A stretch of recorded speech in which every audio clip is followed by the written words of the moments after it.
Hello everyone and welcome to NEET Mentor. In this video I am going to cover a very important topic. Many candidates called me and there is their concern about getting examination center changed or not. बहुत लोगों ने call किया और उनका एक ही question था कि sir examination centre और या एग्ज़ाम सिटी चेंज होगा या नहीं होगा, एडिट विंडो में वो ऑप्शन देंगे या नहीं देंगे। अभी के लिए जो आया है एडिट विंडो का ऑप्शन, उसमें सिर्फ कैटेगरी चेंज कर सकते हैं और उन स्टूडेंट्स के लिए जो ओबीसी कैटेगरी में या ईडब्ल्यूएस कैटेगरी में बिलोंग करते थे, उन्होंने जनरल कैटेगरी में फॉर्म भरी थी, बस वही कर सकते हैं। ईडब्ल्यूएस या ओबीसी चेंज कर सकते हैं, कैटेगरी चेंज कर सकते हैं, उसके लिए कोई सपोर्टिंग डॉक्यूमेंट भी अपलोड नहीं करना। So that's very clear. Now I had recently created some videos related to category change and edit window for changing the exam city, and I asked student candidates to send an email to NBE. अब उसके behalf पे अगर candidates जानना चाहते हैं कि NBE ने क्या बोला, NBE का फाइनल डिसीजन क्या है, तो ये फाइनल डिसीजन मैं इस वीडियो में बताने जा रहा हूँ। तो आप इसमें अंत तक बने रहें ताकि आपको सारा डिटेल्स क्लियर कट मिल जाए। और अगर चैनल पे न्यू है तो you must subscribe the channel and hit the like button, and in the description you can find important e books links for deemed universities, open state, जितने भी open state हैं उसके डीप लेवल डिटेल्स हैं। Last year के cut off, tuition fee क्या होगा, हर एक category का क्या कट ऑफ जाता है, ब्रांच वाइज कट ऑफ कितना जाता है। एंड डीएनबी के लिए एक अलग ई बुक है। डीएनबी के लिए ज़्यादा काउंसलिंग का सपोर्ट इसलिए ज़रूरी होता है क्योंकि उसमें बहुत सारे आपके हॉस्पिटल का ऑप्शन होते हैं और उतने हॉस्पिटल के बारे में आपको जानकारी रख पाना बहुत ही मुश्किल है।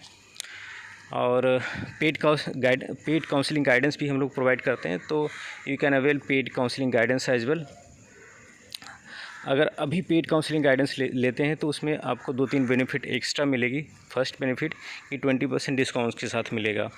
सेकंड बेनिफिट कि अभी आपने जो प्रिपरेशन कर रहे हैं उसके अनुसार जो स्कोर आ रही हैं आउट ऑफ 800, उसके बेसिस पे मैं आपको प्रेडिक्ट करके बताऊंगा। नीट मेंटर की टीम आपको प्रेडिक्ट करके बताएगी कि आपका रैंक कितना बनने वाला है, किस रेंज में आएगा। उस रेंज के अनुसार आप गवर्नमेंट कॉलेजेस मिल सकती है, नहीं मिल सकती है, डीएनबी मिलेगी तो कौन सी ब्रांचेज मिलेगी, या प्राइवेट मिलेगा तो कौन कौन स्टेट में लो बजट में पॉसिबल है आपका, और कौन कौन से जो ऑप्शन आपने बताए हैं ब्रांच के, उसके बेसिस पे एनालिसिस करके आपको एक हाई लेवल रिपोर्ट रहेगा आपके पास।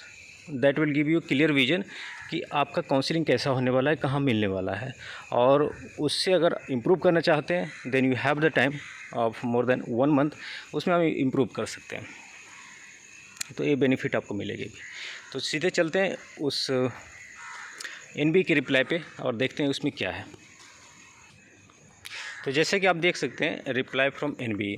सो some candidate had mailed and got a reply from NBE, and it says that, dear candidate, the others options was available at the end of drop down list for state for those who were not getting centers in the state of their choice। जिस state के आप रहने वाले हैं या जिस state में आपने चॉइस डालना है, अगर वो स्टेट आपका अवेलेबल नहीं है, उसमें सिटी अवेलेबल नहीं है, तो आपके लिए एक अदर्स का ऑप्शन था।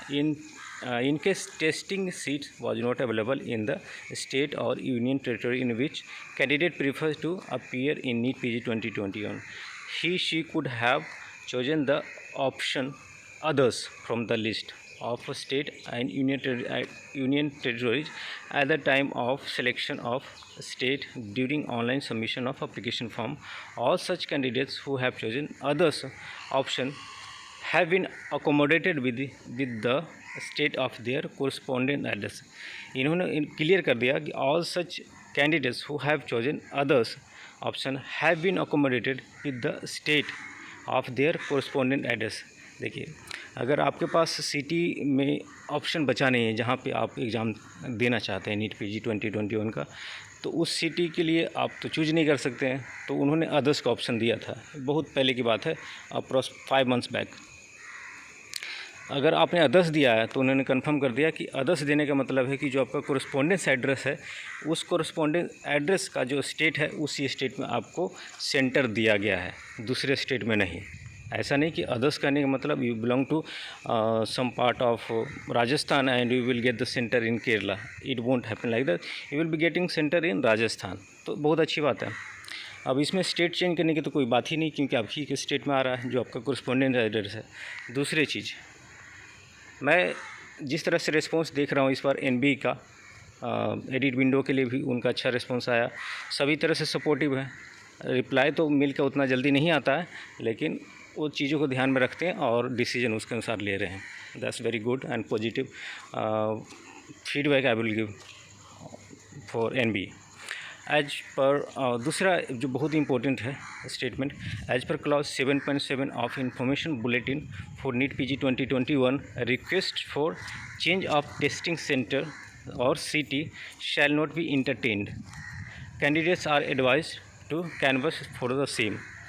आपको इन्होंने क्लियर कर दिया कि request for change of testing centre और city shall not B entertain, वो इंटरटेन नहीं करेंगे। अगर आपने रिक्वेस्ट किया है कि मेरा टेस्ट सिटी चेंज करना है मुझे, after 4 months I have been living there but now I am in some other state और some other city, I want to change the exam city और स्टेट, वो पॉसिबल नहीं है।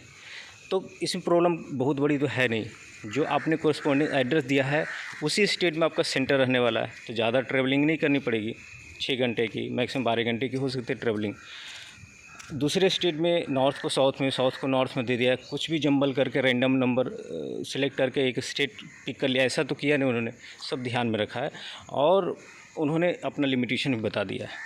तो आप इसको गांठ बांध लीजिए कि सिटी सेंटर और एग्ज़ाम सेंटर स्टेट चेंज नहीं होगी।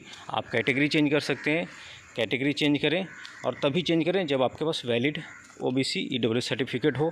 अगर आपने गलत सर्टिफिकेट लगा दिया, आपका ओबीसी ईडब्ल्यूएस के बेसिस पे सिलेक्शन हो गया, बाद में अगर स्क्रूटनी हुई और पता चला कि सर्टिफिकेट गलत है, then they might take legal action also, seat तो चला जाएगा ही हाथ से। इसलिए जो भी हो वैलिड चीज़ें करें। अगर सर्टिफिकेट नहीं है, एक्सपायर हो गई, तो उसको रिन्यू कर लें, अभी समय है। सेकेंड थिंग कि न्यू रजिस्ट्रेशन किन के लिए ओपन हो रही है, डाउट को मैं क्लियर कर दूंगा। न्यू रजिस्ट्रेशन किन के लिए ओपन हो रही है, जिनका इंटर्नशिप 30 सितंबर तक कंप्लीट हो रहा है और एक स्टार्टिंग डेट भी उन्होंने दिया है। उन दोनों के बीच में जो इंटर्नशिप कंप्लीट कर रहे हैं, सिर्फ उन्हीं के लिए न्यू रजिस्ट्रेशन है। अगर आपने registration internship last year complete कर लिया था या 30 जून के पहले कंप्लीट कर लिया था और अब किसी वजह से आपने रजिस्ट्रेशन करने का डिसीजन नहीं लिया, आप या तो आपका प्रिपरेशन सही नहीं होगा या आपको कुछ हेल्थ इश्यूज होगी कोविड के कारण या कुछ भी। अब अगर आप चाहते हैं कि आप फ्रेश रजिस्ट्रेशन अभी से करें, यू आर नॉट एलिजिबल। उन्होंने उनको एलिजिबिलिटी दी है फ्रेश रजिस्ट्रेशन का जिनका इंटर्नशिप बाद में कंप्लीट हुआ है, क्योंकि इंटर्नशिप बाद में कंप्लीट हुआ, एग्ज़ाम 4 months डिले हो गया, तो अल्टीमेटली आपका इंटर्नशिप तो टाइम से कंप्लीट हो रहा है, then why should not you be eligible. So that's valid reason. और उनके अलावा कोई भी फ्रेश रजिस्ट्रेशन नहीं कर सकते हैं। एडिट विंडोज़ में सिर्फ कैटेगरी चेंज करेंगे और कोई चेंज नहीं करेंगे, ऑप्शन ही नहीं आएगा। So I believe all of your doubts are cleared. As part of NEET mentor we put all the effort and since you watch the video, we take your valuable time, you have been following the channel, we don't want to waste your time, we put the videos to make some meaning out of the process and to clear the doubts or provide information for particular counseling process, so that now or later point of time you get advantage out of the video. Okay, you can bookmark it, you can subscribe, definitely subscribe तो करना पड़ेगा आपको, तभी तो आप नए नए video update आते रहेंगे। Okay, so thanks for watching and have a nice day, all the best for your preparation, still you have so much of time, be motivated, there is no better motivation than self motivation. You have to think through, you have to plan your study, you have to ऐसे सोचना पड़ेगा आपको कि इतना चीज़ पढ़ना है, मैं एक जर्नी बनाता हूँ, कहाँ पर भी पहुँचा हूँ, कितना करना है, रिवाइज के लिए कैसे टाइम निकालना है, आपको खुद करना पड़ेगा और तभी मोटिवेशन आती है, तभी कॉन्फिडेंस आता है। तो जो कर रहे हैं प्रिपरेशन सही से, उनको ये सब चीज़ें पता है। So that's all from my side in this video and Thanks for watching again.